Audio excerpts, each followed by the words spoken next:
ഗേളി മീഡിയയിലേക്ക് സ്വാഗതം. അങ്ങനെ കൃഷ്ണ സിതാരയുടെ അടുത്ത് നിന്നിട്ട് കാര്യം പറയുന്നു, ഇങ്ങനെ ഒരു 5 ലക്ഷം രൂപയാണെന്ന്. അപ്പോൾ സിതാര പറയുന്നു, പക്ഷെ ഒരു കണ്ടീഷൻ ഉണ്ടെന്ന് പറയുന്നു. അപ്പോൾ എന്താണെന്ന് ചോദിക്കുന്നു. അപ്പോൾ പറയുന്നു, നീ ആയിരിക്കും നവീനെ ആദ്യം താലി കെട്ടുക, കതിർമണ്ഡപത്തിൽ നിന്ന് ഇറങ്ങിയതിന് ശേഷം കളരിക്കൽ വീട്ടിലേക്ക് ചെന്ന് കയറുന്നത് ഗാഥയായിരിക്കുമെന്ന് പറയും. അത് സമ്മതമാണോ എന്ന് ചോദിക്കുക. അപ്പം കൃഷ്ണ പറയൂ, എൻ്റെ കഴുത്തിൽ താലി കെട്ടാനോ, താലി എന്നൊക്കെ പറയുന്നത് പവിത്രമായ കാര്യമല്ല എന്നൊക്കെ കൃഷ്ണ പറയുന്നു. അപ്പോൾ അതൊന്നും സിതാര കേൾക്കത്തില്ല. അതൊക്കെ പണ്ട്, ഇപ്പോഴങ്ങനെയൊന്നും ഇല്ലല്ലോ എന്ന് പറയും. അപ്പോൾ അവൾ പറയും, എനിക്ക് സമ്മതമല്ല എന്നും പറഞ്ഞിട്ട് അവിടുന്ന് ഇറങ്ങുകയാണ്. ഇതേ സമയത്ത് നമ്മുടെ തങ്കമാണെങ്കിൽ അവിടെ വീട്ടിൽ പോയിട്ട്, നമ്മുടെ നവീൻ്റെ വീട്ടിൽ പോയിട്ട് തിരിച്ച് വീട്ടിലേക്ക് എത്തുകയാണ്. തങ്കത്തിനാണ് ഭയങ്കര സന്തോഷത്തോടെയാണ് തങ്കം ഇരിക്കുന്നത്.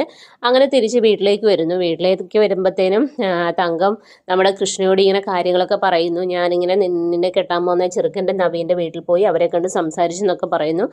അപ്പോൾ കൃഷ്ണയ്ക്ക് ആകെ സങ്കടമാവുന്നു. എന്ത് ചെയ്യണമെന്നറിയാത്തൊരവസ്ഥ. ഇനി എങ്ങനെ അമ്മയെ പറഞ്ഞത് ബോധ്യപ്പെടുത്തും. അതുപോലെ സിതാര പറഞ്ഞ കാര്യങ്ങൾ ഇങ്ങനെ മനസ്സിലേക്ക് വന്നുകൊണ്ടേയിരിക്കുകയാണ്. ആ സമയത്ത് കൃഷ്ണ തിരിച്ച് പിണങ്ങി അങ്ങനെ ഇരിക്കുകയാണ്. അപ്പോൾ നമ്മുടെ തങ്കം ചെന്നിട്ട് സുനന്ദയോട് പറയും, കുറച്ച് ഭക്ഷണം എടുത്ത് ഞാൻ അവളെ എങ്ങനെയും കഴിപ്പിച്ച് സമാധാനിപ്പിക്കാമെന്ന് പറയും. അങ്ങനെ ഭക്ഷണം കൊണ്ടുപോയി കൊടുക്കാൻ വേണ്ടി ശ്രമിക്കുക. അപ്പോൾ ആ സമയത്ത് നമ്മുടെ കൃഷ്ണയെ സിതാര പറഞ്ഞ വാക്കുകൾ തന്നെ കാതുകളിലേക്ക് ഇങ്ങനെ വരികയാണ്. നവീനെ കല്യാണം കഴിക്കണം, നവീൻ എൻ്റെ കഴുത്തിൽ താലി കെട്ടുമെന്നത്. അപ്പം ദേഷ്യവും സങ്കടവും എല്ലാം ഇങ്ങനെ വരികയാണ്. അപ്പോഴാണ് തങ്കം ഫുഡ് എടുത്ത് വായിലേക്ക് വെക്കുന്നത്.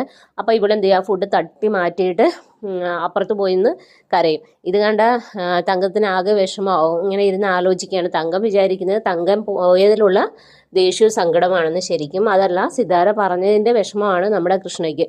അങ്ങനെ തങ്കം എന്നിട്ട് ഈ ഫുഡും കൊണ്ട് എഴുന്നേൽക്കുന്ന സമയത്ത് പെട്ടെന്ന് തല കറങ്ങി താഴെ വീഴും. കൃഷ്ണയെന്ന് വിളിക്കുന്നുണ്ട്.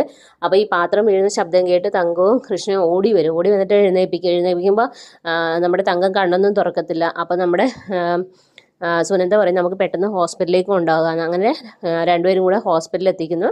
അപ്പോൾ അവിടെ ചെന്ന് ആശുപത്രിയിലാവുന്നു. അപ്പോൾ പുറത്ത് നമ്മുടെ സുനന്ദയും കൃഷ്ണ ഇങ്ങനെ സംസാരിക്കുകയാണ്. ഇനി എന്ത് ചെയ്യും, അവർ പറഞ്ഞത് കേട്ടില്ല, ഞാൻ ഒരു അന്യപുരുഷൻ്റെ കയ്യിൽ കഴുത്ത് വെച്ച് കൊടുക്കണം, എങ്ങനെ എനിക്ക് സഹിക്കാൻ പറ്റും എന്നുള്ള കാര്യം അറിയിക്കുകയാണ്. പക്ഷേ പിന്നീട് വേറൊരു നിവൃത്തിയും കൃഷ്ണയ്ക്ക് ഇല്ലാതെ വരികയാണ്. അങ്ങനെ കൃഷ്ണ നിവൃത്തിയോട് കൊണ്ട് നമ്മുടെ സിതാരയെ വീണ്ടും വിളിക്കുകയാണ്.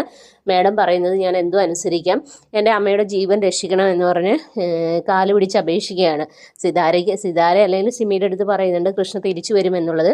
അതുപോലെ തന്നെ സംഭവിക്കുകയാണ്. അങ്ങനെ കൃഷ്ണ നവീൻ്റെ മുമ്പിൽ താലി ചാർത്താനായി നിന്നു കൊടുക്കാനുള്ള ഒരുക്കത്തിലേക്ക് നീങ്ങുകയാണ്. ഇതൊക്കെയാണ് നാളത്തെ എപ്പിസോഡിലുള്ളത്. അപ്പം നാളത്തെ എപ്പിസോഡിന് എല്ലാവരും വെയിറ്റ് ചെയ്യുക.